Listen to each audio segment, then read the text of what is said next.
Well, guys, I'm sorry for another location change, but it was necessary. The camera also broke, so I'm using my laptop camera until we get a new one, but it's been a little bit, it's been a little while. There's been some new stuff. With the premiere of The Ultimate Fighter, which is honestly one of my favorite series, I absolutely love it. I think I'm not a big fan of the reality show like model, but in terms of reality show, it has a good spin on it, especially the relationship building in the house between the two teams individually, where when one person has a problem with another, they get to beat the shit out of each other, even outside of the actual competitions itself. They actually just fight. If you look at Tony Ferguson, he was probably the most prolific fighter in the house, where he would just lash out. But we also have just so many legends that come out of The Ultimate Fighter, so I think when we're watching The Ultimate Fighter, one of my favorite things about it is the watching and just saying, oh, well, we might be getting a new champion with one of these guys, or we might be seeing someone who might be a Hall of Famer eventually. And then I also love just the veteran aspect, where the veterans are coming back. They're getting another chance. People who were lackluster in their UFC career get another chance to kind of come back better, especially because they're younger guys still who just were signed too early. That's what Dana White said with the case of one of the number one picks, Joseph Morales, who ended up getting a submission over Eduardo Henrique. I'd look it up. Eduardo is actually an LFA champion, which is one of the feeder promotions for the UFC. So that kind of showed that someone who hasn't fought in 2 years in Joseph Morales, the skill differential between an LFA fighter and UFC fighter, where they're getting a first round submission. Now it's only a 2-round fight because it is in a show format, but Joseph kind of showed more with his grappling and kind of the importance of a well-timed takedown that Chael kind of touched upon by getting that submission. I think Eduardo was definitely, in the exchanges, was definitely having the upper hand and more luck, especially using that jab to the body, and more clearly with the stiff jab that he gave in early first round that kind of set him back a little bit. But I think that kind of just showed that Joseph was able to highlight his grappling in that exchange, kind of being stunned for a second because it's 3-minute rounds, and if you're able to get that much done while losing in a striking exchange, it was honestly amateur the way that Eduardo was kind of defending the grappling on the ground. He wasn't really, he got a lock on his body after he took his back after the takedown. There was a lot of times where it looked like Eduardo could have gotten up, but Morales was just kind of too on him. And it didn't really, it looked like he was more trying to control the submission than go for the escape. And because of that, I think that's what led him to actually getting submitted. In terms of teams, I think that Chael Sonnen definitely has a very talented team. And he's kind of focusing on more, what do we know, practical uses, other than what they were shown in the actual training trial tests that they were doing, with DC definitely focusing a lot more on the wrestling aspect and Chael focusing on striking. I like how they commented on the attitude that they were looking for, the overcoming, and then they're saying Figueroa, former champion, was the last pick in The Ultimate Fighter, stuff like that. But just seeing the talent looked good, and I think Chael definitely had the right mindset coming into it. Another thing that Chael commented on was the kind of respect that DC was showing to the fighters, where it was kind of DC's hyped up. He's constantly hyped up. And I think it's nice to see this difference between a fighter in DC than a coach. And with that, his coaching is very positive in the fact that, he's definitely trying to influence them and definitely trying to train them in the fact that, this is what people want to see. If you want to make it in the UFC, you kind of have to be a fun, explosive fighter who also could talk. And if you can't talk, you have to have like the aura that a fighter has, where he's like, I don't want you to not stop looking at him, like keep looking at him, stuff like that. And I think also the aspect that they don't have to fight at the end of the season kind of makes DC have a little more fun, which is good. But Chael, you could obviously tell that he was getting a little bit frustrated with everything going on, especially like I don't even remember what he was saying, like, we're going to kill you or something, like, you're going to die. Something like that chant, just to get submitted in the first round. And then get up and then start chanting it himself. Probably felt good. Out of all, I'm really excited for the season. I love the Chael and the DC dynamic. I listen to their show all the time. Kind of getting sick of the John Jones talk, though, so let's keep that on minimum. Hopefully they shut up a little bit about that, because they're recording. Which apparently there's going to be concrete news about that soon. I'm sorry, guys, I have something in my eye. There's going to be concrete news coming soon about what's going on with that. At this point, I don't really care. I'd rather see John Jones stripped than have to wait another... Nah, that's not true. I'd rather see him fight. But, I mean, with all this build-up, if Tom Aspinall doesn't win, what do we do? He's obviously super talented, but, the pressure has to be getting to both of them at this point, which might put them at equal footing, or might put Tom at a slight advantage, or Jones at a slight advantage. How many times has he been in this position? And when you look at the circumstances, not much. He's always been the younger guy most of the time, or at the same age as his opponent. When the most talked about example is DC and him.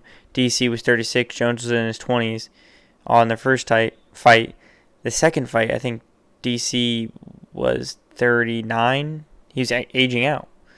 So I think this might be, more stressful for John Jones than people think. I think the real prospect of him losing is the main thing that's kind of deterring him.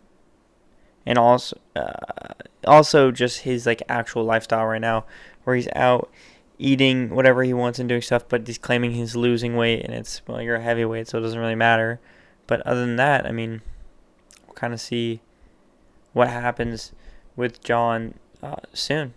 Patchy Mix came to the UFC from the PFL. He's fighting Mario Bautista. I'm not sure if they dropped Marlon Vera Cheeto because Patchy Mix was coming, but they replaced Mario Bautista's fight with Patchy. Patchy, an accomplished PFL fighter. People love him. I haven't seen much of him, but if his hype holds up, that should be an entertaining fight. I don't really like Mario Bautista, so getting a new bantamweight to the UFC with someone who's really talented is going to be exciting. Especially seeing the talent pool that we have in the bantamweight, and kind of how the top contenders right now are kind of recycled, where they've all fought each other. We just had Figueroa Peter Yan and Piotr, and we're kind of starting to see the cycling between the champions, so kind of getting a new fighter into the mix, and Patchy Mix is good. The problem is the PFL translation to the UFC. Time and time again, we see fighters kind of come in and not be up to snuff when it comes to being in the UFC. And usually the younger you start in the UFC, the better. And I don't think that Patchy Mix is that young, especially with his accomplishments in the PFL. And he has 21 professional fights. So we'll see. I want to go ahead and say Patchy Mix is going to win that, because I don't really want Mario Bautista to win. I don't think he's entertaining, and I think he's kind of boring. Then we have Kelvin Gastelum versus Joe Pyfer.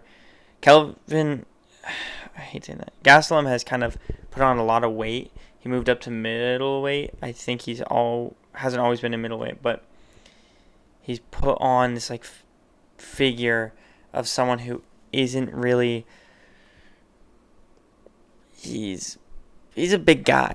His last fight was Daniel Rodriguez, who also just got a big win, but at the same time, sorry guys, my computer's at low battery. We'll see. Pyfer always drops out. He's gets sick easy, and just something's always happening. At least it's not an arm-on situation where he's just like, my back hurt. He genuinely did have... He shouldn't have drank the water. I don't know. That's like the number one thing when you go to foreign countries. Don't drink the water. But he did anyways. Kayla Harrison, I'm giving it to Joe Pyfer. I think their boxing, if they match up, Joe Pyfer just stronger. And, though Gastelum does have dynamic striking, I think that Joe Pyfer has dynamic striking along with the power to get behind it. And I just think with kind of how Gastelum's looking, his wrestling isn't going to be up to par. Julianna Peña versus Kayla Harrison. I think Peña will probably win. Kayla Harrison, I think she's a talent, and I think that she will be a champion, but I think that there's just been too much build-up with this fight. And I'm happy we get 2 fights, especially with women's bantamweight. It's kind of, super entertaining to see that going along with the actual men's bantamweight. So it's 2 bantamweight championships in the same night. But I'm giving it to Peña. I think she's really talented, and there's a lot that I want to see happen with Peña before I want to see Kayla Harrison become the champion, which I know she will eventually, but we'll see what happens. Merab or Sean, this has been like the biggest kind of fight for bantamweights in a while because Sean was kind of a hyped up fighter and he lost pretty definitively to Merab. There was some controversy with people saying that Merab didn't do enough, stuff like that. Sean didn't do enough. Sean didn't do enough in the fight, and he definitely didn't do enough outside of the fight to prepare himself for the wrestling. I mean, Merab out-wrestled Umar, who was, before their fight, considered one of the most talented and specialized wrestlers in the bantamweight division, and he just completely dominated him. So I think, Sean's height is going to give him the advantage. When it comes to the striking, what does that mean when the striking isn't available to you?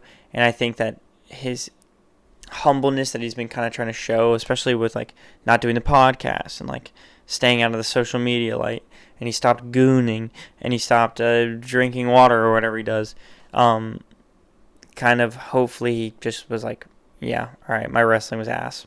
That's why I lost. I lost because I'm god awful at wrestling. I've been able to strike my way out of these situations. All Joe, if he got me to the ground, it could have been bad. This was kind of just waiting.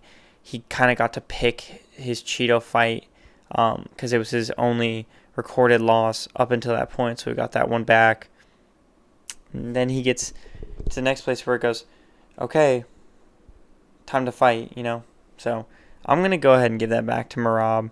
I think there's not much that Sean can do to improve his fight wrestling, especially being so tall in such a light division. So I'm going to give it to Merab. I hope that's wrong. I do hope Sean O'Malley wins because that highlighted the bantamweight division, which is so good. And I think it's probably the best division when it comes to wrestling at this point. Lightweight, heavyweight wrestling is basically non-existent. Ankalaev didn't even wrestle Alex Pereira. And I think that it's just too slow to be good wrestlers in that division. But I hope Sean wins because that highlights a really good division. Vicente Luque versus Kevin Holland. I think they're kind of throwing Kevin Holland into the deep end with this one because Vicente Luque, number one, is on more of a fight win streak. Kevin Holland just got back into the win column by beating Gunnar Nelson. And 2, Vicente, it's just his last fights have been talent. Though they've been kind of far in between, fighting once a year usually. Isn't really something you should do, especially as an older fighter, kind of, getting back into it. But I feel like the UFC kind of does this thing where they kind of just throw has-beens at Vicente Luque, especially with his last fight or one of his confirmed fights that they had to cancel for whatever reason was Nick Diaz, which Nick's a great fighter, but he's also not a fighter at this point. He hasn't fought in a while. So I think they're kind of giving Kevin Holland the get back too quick when it comes to getting back in a serious win title contention. And then people just don't really like Kevin Holland anymore. At first they did when he was winning and he was a good talker. But at this point, people kind of want to see him lose. Bruno Silva. Last lost to Minal Cop. He got outstriked. He got KO'd. He's a Muay Thai striker. And that kind of definitely put him down a little bit. Joshua Van just beat Ray Sairua. Can't say it. He's the Japanese fighter who's really good at wrestling. He wasn't able to get it done. He's a great striker. He's very technical. And I think his footwork's going to be too much for Bruno. I think if Manel was able to beat him based on striking, then you don't want to be matched up with someone who has insane footwork like Joshua Van. So we'll see what happens. I'm excited for this card. I think it's a good one. I think it's kind of lacking when it comes to the actual main card. And there's a couple fighters where I'm like, why are they on the main card and not on the prelims? And then, like, I would say the Bruno Silva versus Joshua Van, why can't that be on the main card? But, I mean, the card isn't even set up yet. We're a week out. We're 9 days out, so I'm trying to get this out early.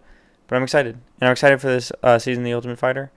And there's going to be a lot of news coming out soon, I imagine, with the heavyweights. So, see you then.